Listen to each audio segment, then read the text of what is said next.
ओ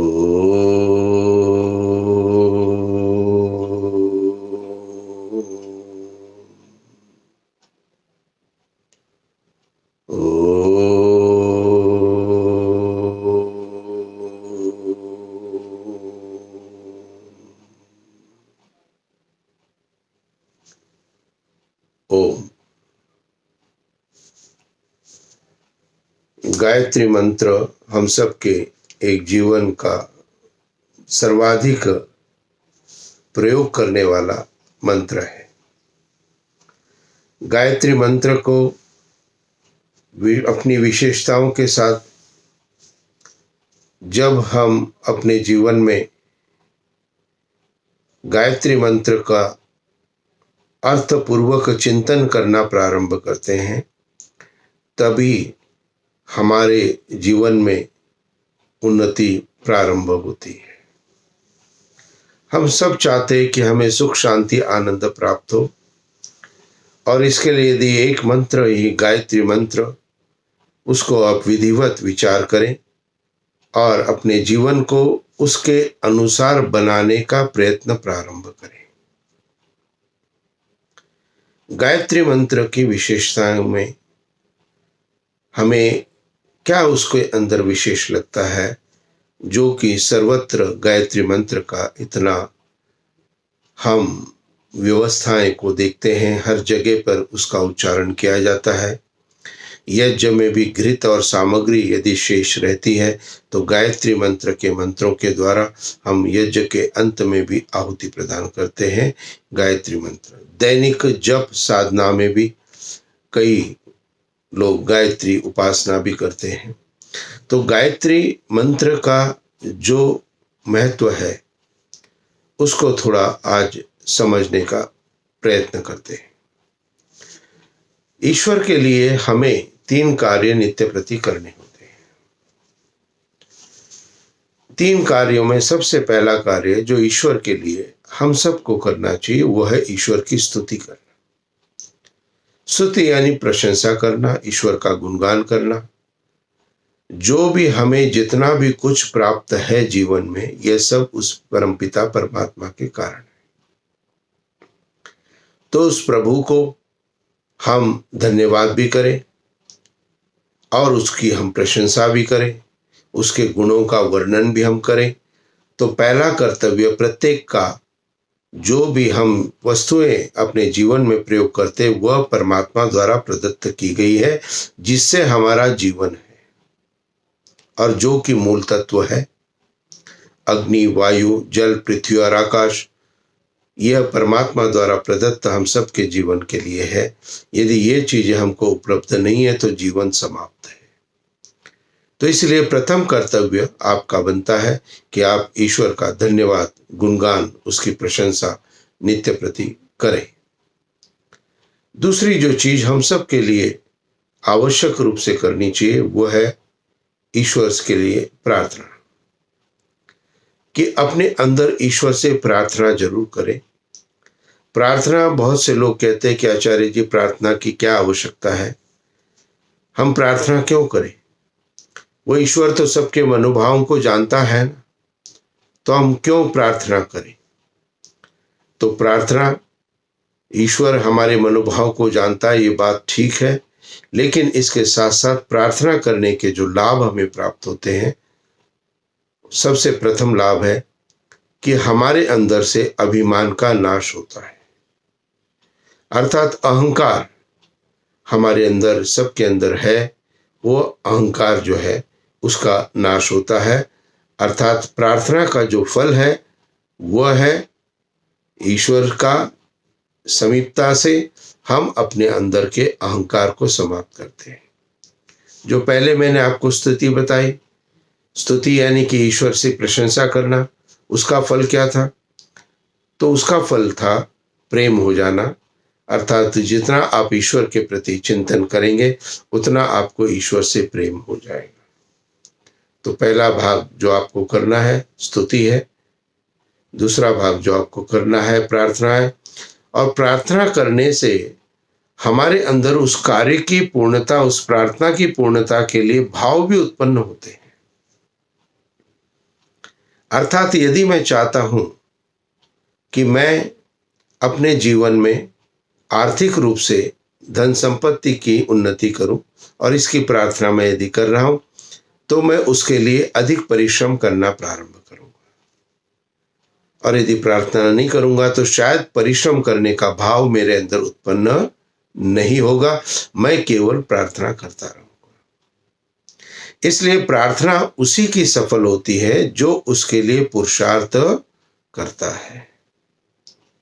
उदाहरण के लिए, यदि कोई भी विद्यार्थी जो 8वीं कक्षा में है, वह नित्य प्रति 8 घंटे गायत्री मंत्र का पाठ कर रहा है, पूरे वर्ष भर वो करता रहा है, लेकिन उसने पढ़ाई नहीं की है, और जब वार्षिक परीक्षा में जब वो परीक्षा देता है तो क्या वह बालक परीक्षा में पास हो जाएगा? क्या नहीं होगा। क्यों? क्योंकि उसने केवल प्रार्थना की है, पुरुषार्थ नहीं किया है। तो इसलिए पुरुषार्थ किस दिशा में करना है, इसके लिए प्रार्थना आवश्यक है, और प्रार्थना करने से पुरुषार्थ करने का भाव हमारे मन के अंदर आता है, जिससे हमारी प्रार्थना सिद्ध हो सकती है। तो स्तुति प्रथम भाग जो ईश्वर के लिए करना है, प्रार्थना द्वितीय भाग जो भी हमें ईश्वर के लिए करना है, और तीसरी चीज कहा उपासना, उपासन ईश्वर के समीप में बैठना। ईश्वर तो सर्वव्यापक है, लेकिन उपासना का अर्थ क्या हो गया? ईश्वर के समीप तो हम सभी हैं, क्योंकि वो कण कण अणु अणु के अंदर व्याप्त है। तो ईश्वर की समीपता से यहां पर तात्पर्य है कि हमारी आत्मा में परमात्मा के आनंद को हम प्राप्त करें। कई बार हम प्रवचन सुन रहे हैं, हमारा आंखें भी प्रवचनकर्ता की तरफ है, कान भी हमारे खुले हैं, लेकिन यदि उसी क्षण हमारा मन किसी अन्य चीज की तरफ चला जाता है, तो वह शब्द जो कि वातावरण में बोले जा रहे हमें सुनाई नहीं पड़ते। ये आप अनुभव करते, पता नहीं लगता है कि इन्होंने पहले क्या कहा, कारण आपका मन कहीं और था, और उपासना ही एकमात्र ऐसा माध्यम है जिसके अंतर्गत मन को परमात्मा में स्थिर किया जाता है। तो तीसरी चीज है उपासना।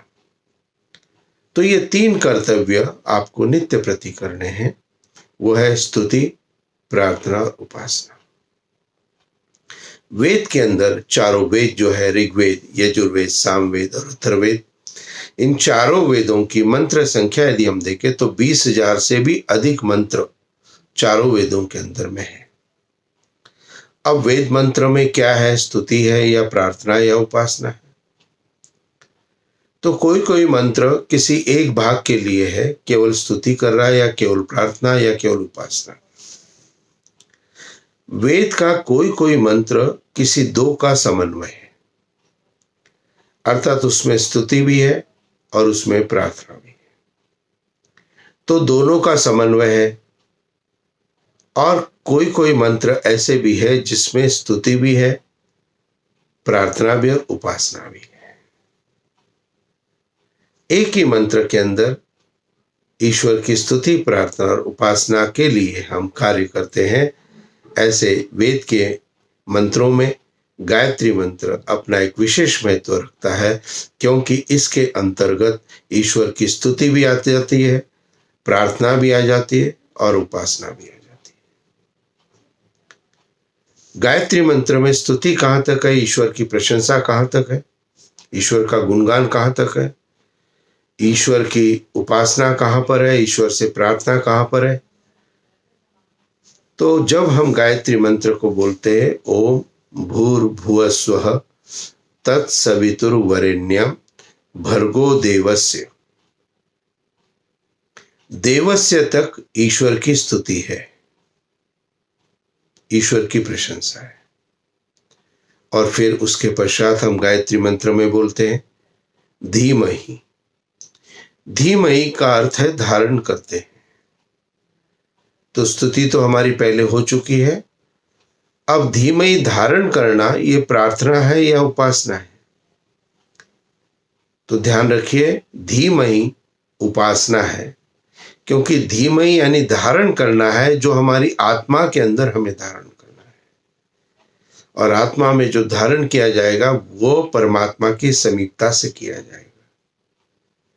इसलिए गायत्री मंत्र में धीमहि शब्द उपासना के लिए बोध कराता है, और तत्पश्चात हम गायत्री मंत्र में पाठ करते हैं, धियो यो नः प्रचोदयात्। धी कहते बुद्धि को, यो नः जो हमारी बुद्धि को, प्रचोदयात् सत्कर्म में प्रेरित करे। तो जो हमारी बुद्धि को सत्कर्म में प्रेरित करे, धियो यो नः प्रचोदयात्, यह प्रार्थना है। तो गायत्री मंत्र के अंदर में स्तुति, प्रार्थना और उपासना तीनों का समन्वय है। अब गायत्री मंत्र में एक विशेषता और हमें दिखाई दे रही है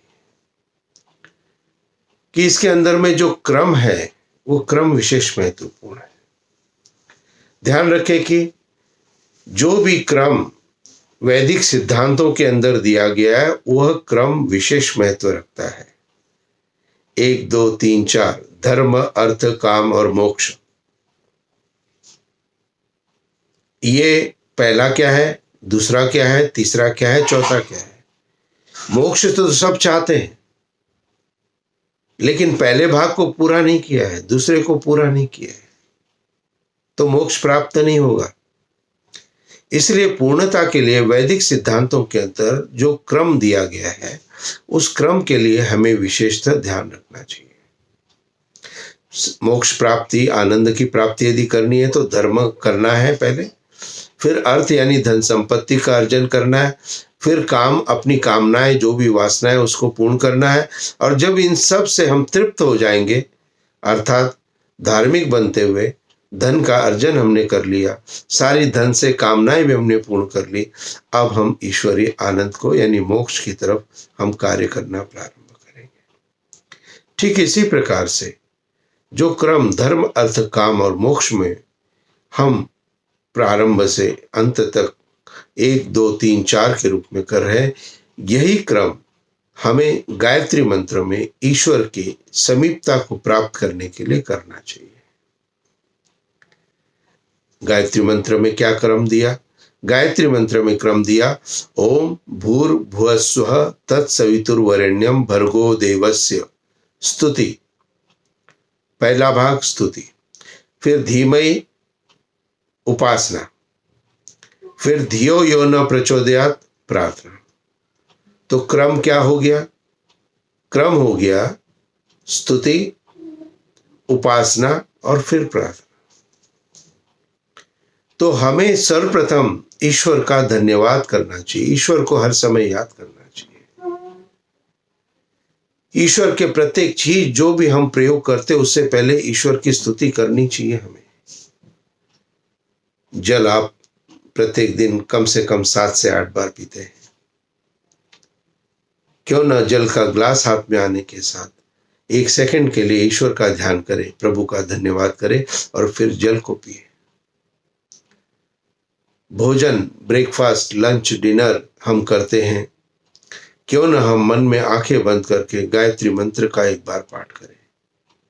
भोजन का भी एक मंत्र है लेकिन सबको याद नहीं। तो ईश्वर की स्तुति को करना सबसे पहले प्रारंभ करिए। जब तक आप ईश्वर की स्तुति को करना प्रारंभ नहीं करेंगे, आगे के कार्य की सिद्धि आपको प्राप्त नहीं होगी। तो ईश्वर का बार बार ध्यान करें, बार बार उसका धन्यवाद करें, बार बार उसको स्मरण करें।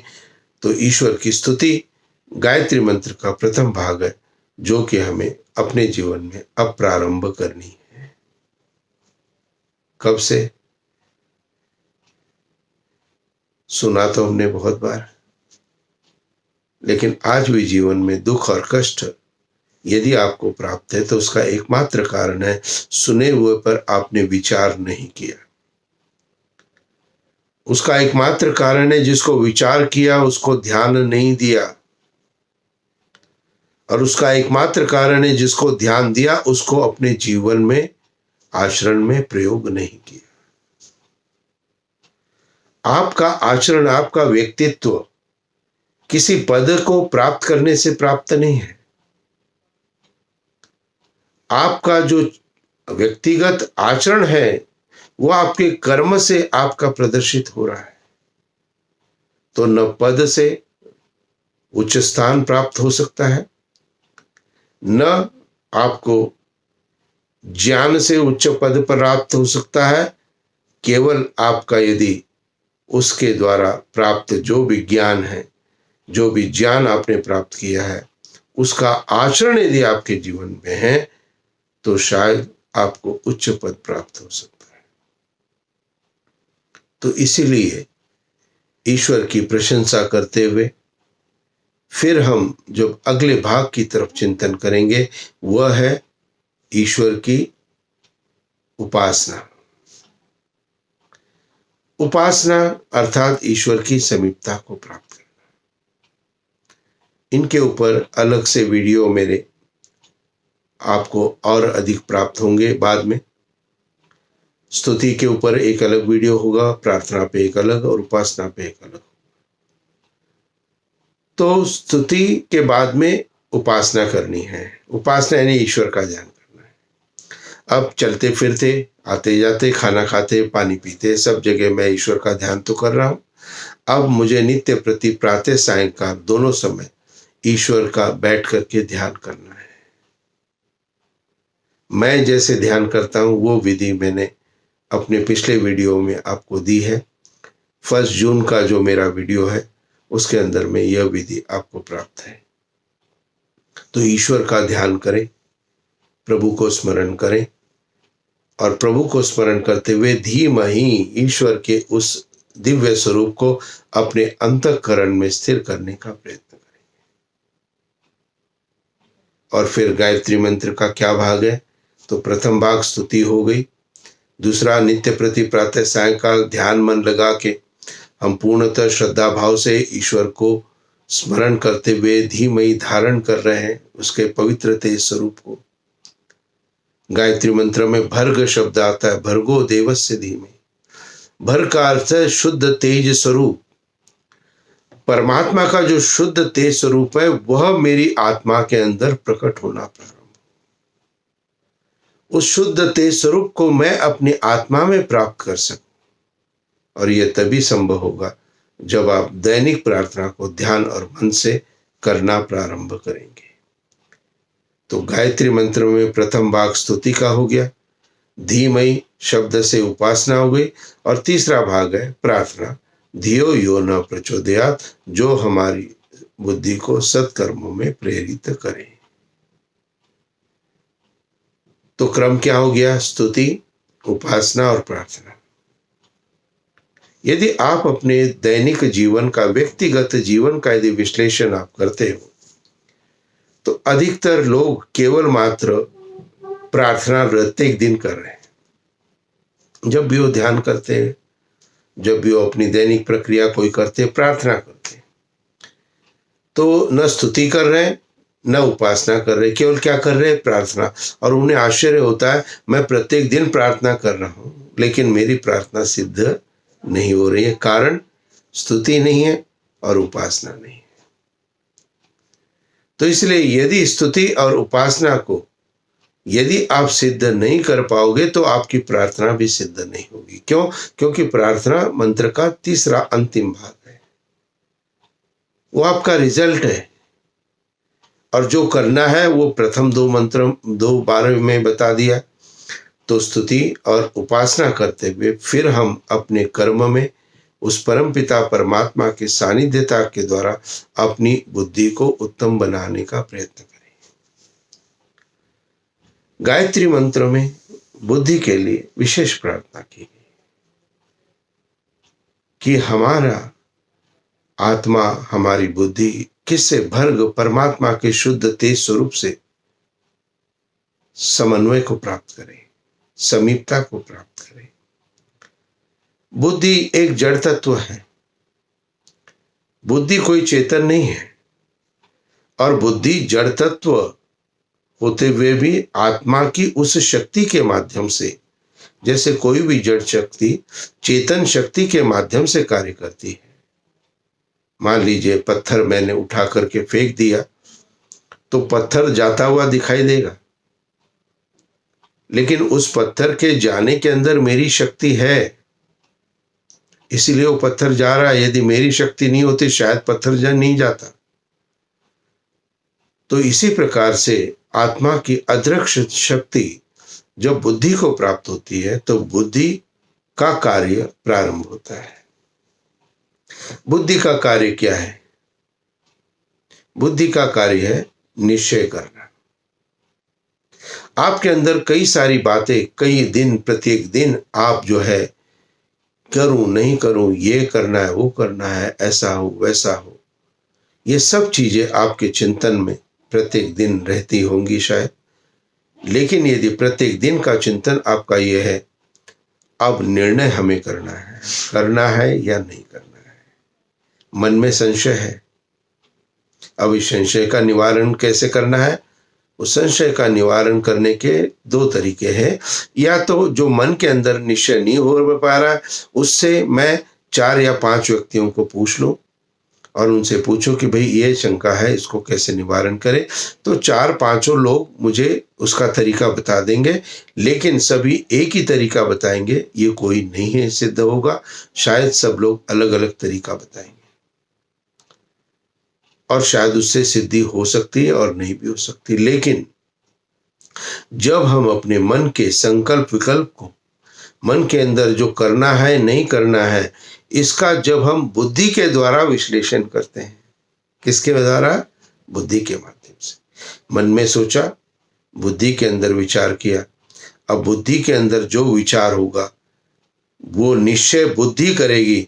और बुद्धि को यदि हमने उस आत्मा की पवित्रता के साथ जोड़ दिया, आत्मा जो हमारे अंदर है, आत्मा जो परम आत्मा परमात्मा है, परमात्मा का जो शुद्ध तेज स्वरूप है, आपकी आत्मा का जो शुद्ध तेज स्वरूप है, इससे बुद्धि को कनेक्ट करना है। अब आत्मा में मेरे दोष है, विचारों में दोष है, कार्य में दोष है, तो मेरी बुद्धि कैसे होगी? दोषयुक्त होगी। और उसी के लिए मैं नित्य प्रति प्रार्थना करते हुए उस दोष को दूर करने का परमात्मा के समीपता से प्रार्थना कर रहा हूं कि मेरी बुद्धि के दोष दूर हो जाए। इसलिए बुद्धि का एक उत्तमता को प्राप्त करना ये बहुत अधिक महत्वपूर्ण बात है और उसको आप जरूर ईश्वर के साथ जोड़ना प्रारंभ करें, जो कि गायत्री मंत्र के अंदर में भर्गो देवस्य धीमहि, वो भर्ग शुद्ध तेज स्वरूप जो परमात्मा का है वो हम धीमहि धारण करें अपने अंदर। तो अपनी बुद्धि को उत्तम बनाने का प्रयत्न करें। महात्मा जी कहीं बैठ करके कोई अपनी पुस्तक के लिए कोई भी प्रकरण लिखा रहे थे, ब्रह्मचारियों को नीचे बैठे हुए। अचानक लिखाते लिखाते वह उठ गए। 5 मिनट तक चिंतन किया कि मैं क्या लिखा रहा था 5 मिनट से। वापस आए और पूछा ब्रह्मचारी से कि बच्चों कितना लिखा है? उन्होंने कहा कि 1 पेज हमने लिख लिया। महात्मा जी ने कहा उसको पूरे को फाड़ दो, फिर दोबारा लिखो। दोबारा लिखा गया है वह पेज। एक ब्रह्मचारी ने प्रश्न किया महात्मा जी से कि गुरुजी पहले आपने ही पेज लिखाया था, बाद में भी दूसरा पेज आप लिखा रहे हो, तो इसके अंदर अंतर क्या है? तो महात्मा जी ने समझाया कि पहला पेज मैंने अपने व्यक्तिगत निश्चय से किया था और दूसरा जो पेज मैंने लिखाया है यह मैंने उस परमात्मा को जोड़ करके अपने अंतःकरण में और उसको जोड़ करके उस पर विचार करके मैंने लिखा है। आपके जीवन के जो भी दुख कष्ट है उसको ईश्वर के द्वारा प्रदत्त तेज को प्राप्त करते हुए अपनी बुद्धि के माध्यम से हम निर्णय कर सकने में सक्षम हो सकते हैं। आत्मनिर्णय हम कर सकते हैं। हमारी बुद्धि उत्तम होनी आवश्यक है। और बुद्धि किस प्रकार से उत्तम होगी, क्या उसके कारण है, ये भी मैं आने वाले 1 सप्ताह के अंदर इस प्रकरण को आपको बताऊंगा। तो गायत्री मंत्र की विशेषता का जो ये आज का वीडियो था कि गायत्री मंत्र क्यों विशेष है, क्योंकि इसके अंतर्गत जो भी है स्तुति, प्रार्थना और उपासना तीनों का समन्वय एक ही मंत्र से है। लेकिन उस मंत्र के भाग को अपने व्यक्तिगत जीवन के अंदर धारण करना है हमें। केवल पाठ करने से, जैसे मैंने उदाहरण बताया कि कोई भी विद्यार्थी कक्षा के अंदर पाठ को सुन रहा है और घर पर आकर के पाठ को पढ़ भी लिया उसने, लेकिन यदि उसे याद नहीं किया और परीक्षा में शायद वो उस प्रश्न का उचित उत्तर नहीं लिख पाएगा। ठीक यही स्थिति हमारे अंदर है कि हम गायत्री मंत्र को सुन रहे हैं, बहुधा गायत्री मंत्र को हम घर में आकर पाठ भी कर रहे हैं बहुधा, लेकिन गायत्री मंत्र को हम याद नहीं कर रहे, अर्थात अपने चरित्र चिंतन आचरण में उसको नहीं डाल रहे हैं। और एक यही कमी उस गायत्री मंत्र की प्रार्थना को हमारी पूर्ण नहीं कर पा रही है। तो निश्चित रूप से हमें अपने जीवन के अंदर मंत्र के भाग को अपने जीवन का अंग बनाना है। और इसीलिए गायत्री मंत्र को प्रत्येक दिन बोलना है।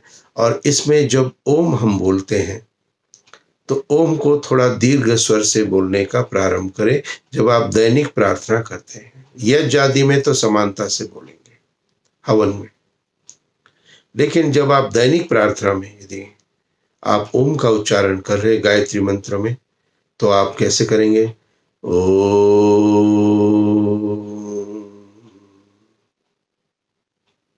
भूर्भुवः स्वः तत्सवितुर्वरेण्यं भर्गो देवस्य धीमहि धियो यो नः प्रचोदयात्। ओम को थोड़ा दीर्घ करते हुए और ईश्वर का ध्यान ओम के माध्यम से करें और फिर मंत्र का पाठ करें। तो मंत्र निश्चित रूप से गायत्री मंत्र विशेष महत्वपूर्ण है। बालक जब विद्या अध्ययन के जब 5 वर्ष से उम्र से अधिक होते थे, प्राचीन व्यवस्था में जब गुरुकुल उन्हें भेजा जाता था, तो निश्चित रूप से सबसे पहला निर्देश जिसको गुरु उस ब्रह्मचारी के लिए पूर्ण करते थे वो था गायत्री मंत्र का अर्थ सहित चिंतन करें। गायत्री मंत्र के अर्थ को भी आपको अपने अंदर चिंतन करना है। ओम भूर्भुवः स्वः तत्सवितुर्वरेण्यं भर्गो देवस्य, प्रभु के उस तेज स्वरूप का मैं ध्यान कर रहा हूं। ईश्वर के उस भाग को संक्षेप रूप में आप मन में जब आप बोलेंगे देवस्य तक, तो ईश्वर की स्तुति को ध्यान करें। जब आप बोलेंगे धीमहि, धारण करते हैं, मन के अंदर विचार करो। और फिर जब बोलेंगे धियो यो नः प्रचोदयात्, जो हमारी बुद्धि को उत्तम कर्म में प्रेरणा करे। सरल है। इसलिए मंत्र पाठ करते हुए मंत्र के भाव को, जो उसका भाव है, उस भाव को मन के अंदर विचार करना।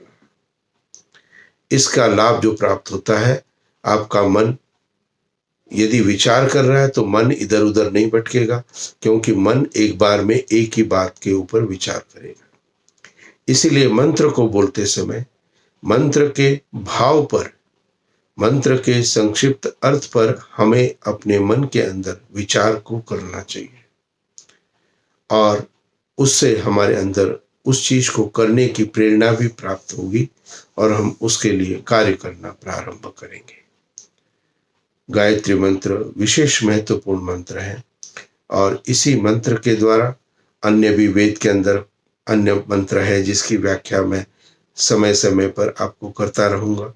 तो वेद मंत्रों को हम उत्तमता के साथ समझे, विचार करें और तद अनुसार अपना जीवन बनाना प्रारंभ करें। आप सभी के लिए ईश्वर से प्रार्थना करता हूँ, अपनी वाणी को विराम देता हूँ। इति ओम शांति शांति शांति।